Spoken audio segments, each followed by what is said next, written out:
Here is a conversation most couples and business partners skip entirely when purchasing land together, and is often the exact conversation that prevents devastating disputes later.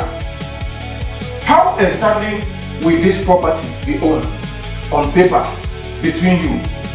When multiple people purchase land together, spouses, business partners, family members, pooling resources, many simply put names on the documentation without ever discussing or documenting the specifics of that shared ownership. This vague arrangement feels fine during the excitement of purchasing together, until circumstances change. A divorce, a business disagreement, a debt, or simply diverging priorities about what to do with the property. Here is what should actually be documented from the beginning. First, clarify the ownership structure itself. Are both parties equal owners, or does the ownership percentage reflect different financial contributions? This should be explicitly stated in writing, not assumed based on whose name appears first on document.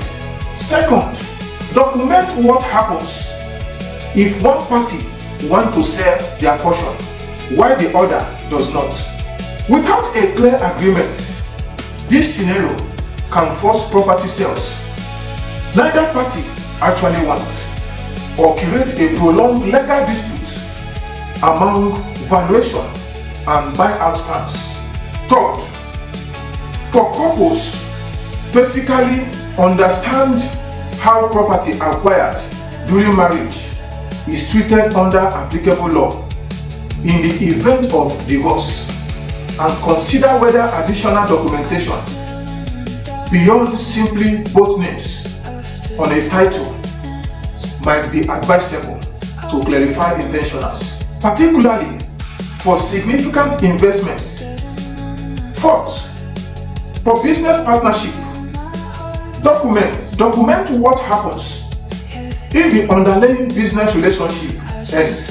Land purchased through business funds or for business purposes can become legally complicated if partnership disputes arise, particularly without clear documentation, discussing personal versus business ownership interests. Fifth, address succession, specifically if one co-owner passes away.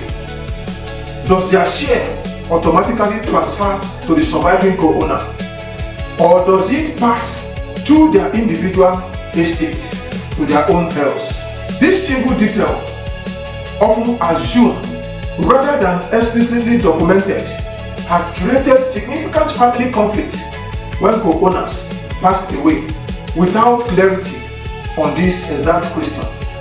I understand these conversations feel uncomfortable, particularly with a spouse or close business partner during what should be an exciting investment moment.